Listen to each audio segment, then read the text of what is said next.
The night the last door closed behind me, it was raining the kind of rain that makes the world feel small and endless all at once.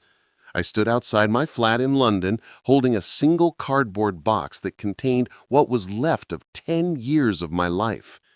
Inside were fragments, a photograph of my parents, a wristwatch that had stopped ticking months ago, and a resignation letter I hadn't meant to write. My name is Daniel Reeve, and until that night, I thought I had everything under control. I had the job, the car, the perfectly mapped out future. But sometimes God doesn't knock politely when He wants your attention. Sometimes He slams every door until the silence is loud enough to hear Him.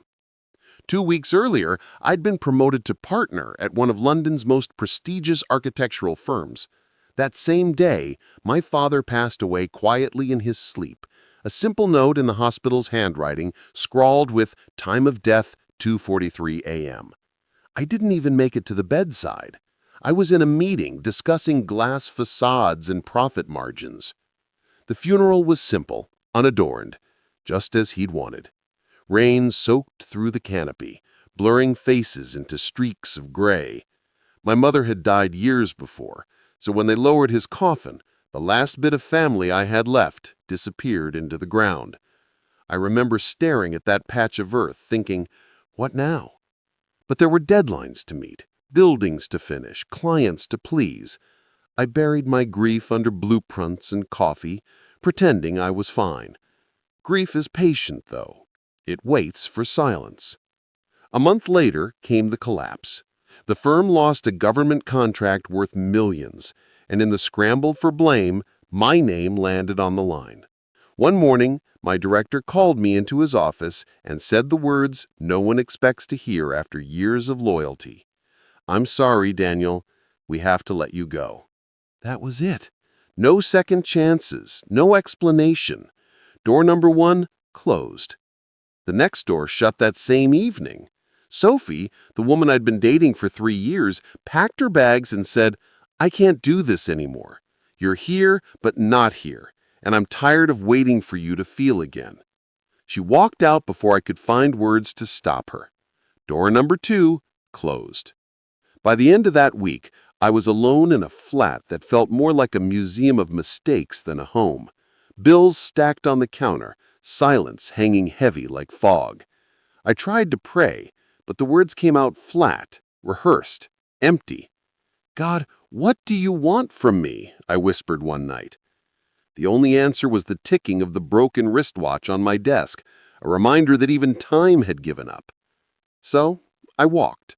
Every evening, through empty streets, slick with rain, past shuttered shops and dim cafe lights. It was on one of those walks that I found St. Matthew's Church. The doors were half open, light spilling into the dark like liquid gold. I hadn't been inside a church in years, not since my father's funeral. Still, something about the glow drew me in. The air was warm, smelling of wax and wet stone. Only one candle burned on the altar. I sat in the back pew, staring at it, and without meaning to, I whispered, "Why are you closing every door?" For a long while, nothing happened. Then a draft swept through the aisle, and that single flame flickered violently, almost going out before catching again. I exhaled shakily, telling myself it was coincidence, but my heart knew better. I didn't hear a voice, not like thunder or words, but something stirred deep in my chest, a sentence without sound. "Because you keep knocking on the wrong ones." I froze, every hair on my arm standing on end. The words weren't mine, yet they felt familiar, like an echo returning after years of silence. The next day, I packed a small bag and left the city. I didn't plan it, I just felt compelled. I took a train north, past gray industrial towns and fields washed clean by rain, until the landscape turned into rolling hills and stone cottages. By nightfall, I reached a village I'd never heard of, Ashburn. The innkeeper, a kind old man named Robert, gave me a room that smelled faintly of cedar and tea. "Long way from London, eh?" he said with a grin. I nodded. "Looking for something?" I wanted to tell him I didn't know what I was looking for, only that I needed to stop running into walls God had clearly shut. The next morning, I wandered through the village square and found a small notice board pinned with faded papers. Among them, one caught my eye. Help needed at St. Joseph's Restoration Project. Volunteers welcome. I almost laughed. The last thing I wanted was more building work. But something, or someone, nudged me to go. The church stood at the edge of the valley, its roof half collapsed, ivy climbing the stone like time reclaiming what man forgot. Inside, sunlight filtered through holes in the ceiling, turning dust into gold. A woman was sweeping near the altar, humming a tune I didn't recognize. She looked up when she saw me. "You here for the restoration?" she asked. I'm not sure," I admitted. She smiled, brushing a strand of hair from her face. "Then you're exactly who we need." Her name was Eleanor. She was a historian from York, documenting the church's past before they repaired it. There was something steady about her, the kind of peace that doesn't come from ease, but from surviving storms. She handed me a brush and said, "If you can scrape off the old paint, you're hired." And just like that, without contracts or titles, I had a new job. Or maybe a new beginning. That evening, as we worked in silence, the setting sun poured through the broken roof, bathing everything in amber light. I paused, watching the rays fall across the floor, and for the first time in months, I felt something inside me shift, a quiet sense of rightness. Not success, not happiness, but peace. Eleanor glanced at me. "You look like someone who's seen too many doors close." I smiled faintly. "Something like that." She nodded. "Then maybe this one was left open for you." That night, lying in a creaky bed in a small village far from the noise of the city, I realized how strange God's timing is. We spend so long begging for the door we wanted to stay open that we never notice the one standing wide somewhere else. I didn't know what he was doing yet, but I knew I was exactly where I was meant to be. And maybe, just maybe, the door he had opened was right here, in the ruins of an old church, under a roof full of light, with the sound of rain whispering against the stone. The next morning, sunlight crept through the cracked shutters of the small inn-room, spilling across the wooden floorboards in quiet gold. For the first time in months, I woke up without dread pressing on my chest. There was no urgent email to answer, no meeting to attend, no performance to uphold. Just stillness. Honest, unfamiliar stillness. When I stepped outside, the village was alive in that peaceful way only small towns can be. The smell of freshly baked bread drifted through the square, church bells rang softly in the distance, and children ran past laughing, chasing a dog with a red scarf tied around its neck. I walked toward St. Joseph's again, that half-ruined church that seemed to breathe light through its broken walls. Eleanor was already there, sketching on a clipboard, her hair tied loosely, a streak of dust across her cheek. "You're early," she said without looking up. "Couldn't sleep?" I smiled faintly. Didn't want to. Feels strange not having anywhere else to be. She laughed, a quiet, melodic sound that felt like sunlight itself. "Then maybe that's why you're here. Sometimes God brings us to the middle of nowhere so we finally stop running from what we need to face." We spent the day clearing debris, scraping old plaster, and replacing cracked tiles. Every hour or so, villagers came by. Old Mr. Barrett bringing sandwiches, kids offering to help carry buckets. It wasn't just a restoration project anymore. It was becoming a community heartbeat. And in some quiet corner of my soul, I could feel God laying new foundations. Eleanor and I didn't talk much about faith then. She never preached, never quoted verses, never asked if I believed. But she lived like she did, and that was sermon enough. One evening, after everyone had gone, she and I stayed behind to fix a window frame. The air smelled of sawdust and rain. As she hammered in the last nail, she said suddenly, "You know, this church was built by a man who lost everything." I turned toward her, curious. A man named Thomas Dwyer, an architect from London, actually. He designed great buildings for the wealthy until a fire destroyed his workshop. He came here with nothing but a set of burnt blueprints and started over. He built this church with his own hands. I stared at the half-ruined walls around us, goosebumps rising on my arms. And now, she said softly, another architect from London is helping to restore it. It was as if something divine moved through the air at that moment, an unseen thread connecting the broken past and the broken present. I didn't respond, but inside I felt a weight shift. Maybe God wasn't done building through me after all. Maybe He'd just changed the design. Over the next few weeks, life settled into a rhythm I didn't know I needed. Mornings began with prayer, not out of ritual, but gratitude. Afternoons were filled with work and laughter. Evenings brought long walks through the valley where the horizon burned orange against the hills. Each day, a piece of my heart, once sealed behind pride and ambition, began to open again.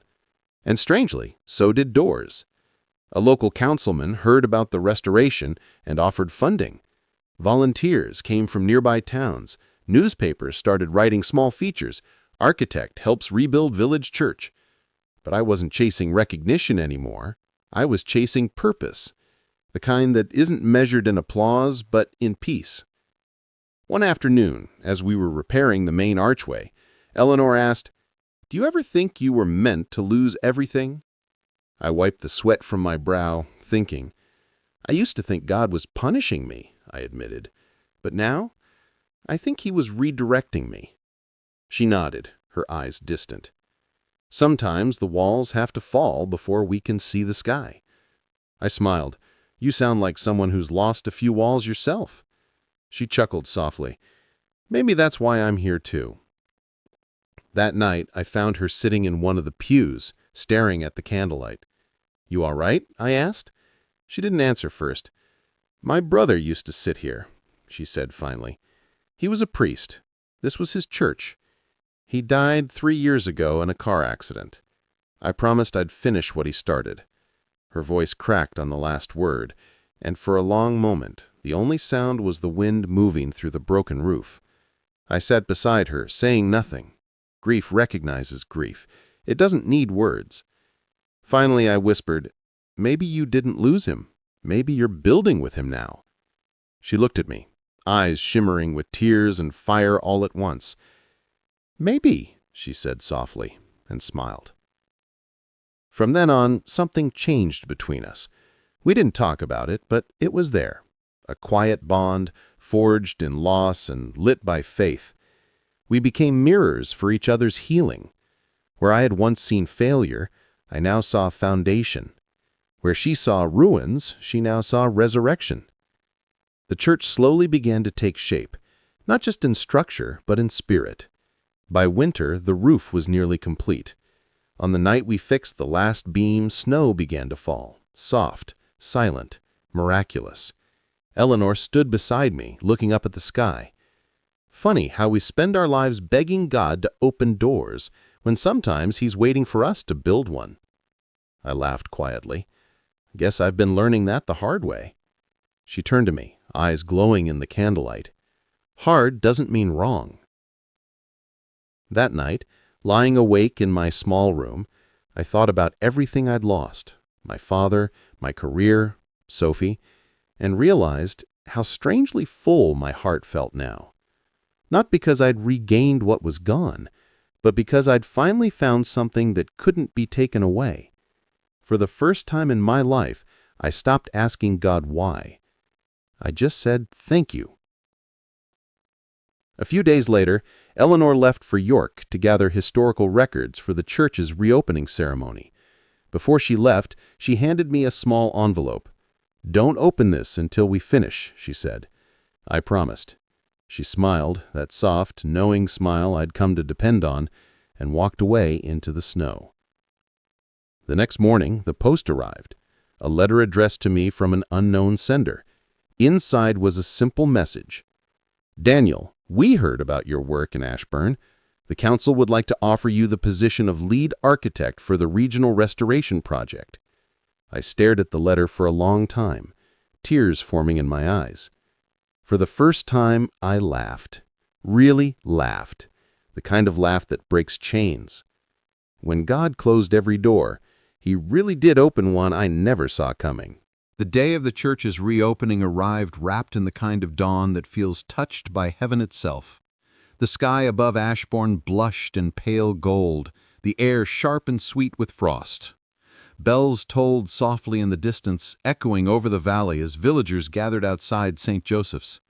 The scaffolding was gone now, the walls washed and whole again. Sunlight spilled through the restored stained glass windows, painting the pews with ribbons of color. The church, once a ruin, was alive, not just rebuilt in stone, but reborn in spirit. I stood outside, the letter from the regional council still folded in my pocket, the weight of it both humbling and surreal. A year ago, I was standing in the rain in London, watching my life collapse. Now, I was standing at the threshold of a new beginning, one I hadn't built, but one that had been quietly building me. I thought of my father, of Sophie, of all the things I'd tried to hold on to that God had gently pried from my hands. And I realized something. He had never been taking. He had been trading. Every door he closed had led me closer to this one. Eleanor hadn't returned yet, and as people began to fill the pews, I kept glancing at the entrance, half expecting her to appear with that calm smile and clipboard in hand. But as the service began and hymns rose through the rafters, she still hadn't come. I felt a knot form in my chest. Afterward, as the crowd lingered, I stepped outside, pulling the envelope she'd given me from my coat pocket. My fingers trembled as I broke the seal. Inside was a folded note and a small pressed violet. Her handwriting was neat, careful, and heartbreakingly familiar. Daniel, if you're reading this, it means the church stands again. I'm sorry I couldn't be there with you, but know this. You've done what my brother never could. You finished the story. God brought you here not just to rebuild walls, but to rebuild yourself. And maybe, through that, me too. You were never a stranger to this place. You were its missing piece. At the bottom, another line. I'm going home now. Thank you for showing me what faith looks like in motion.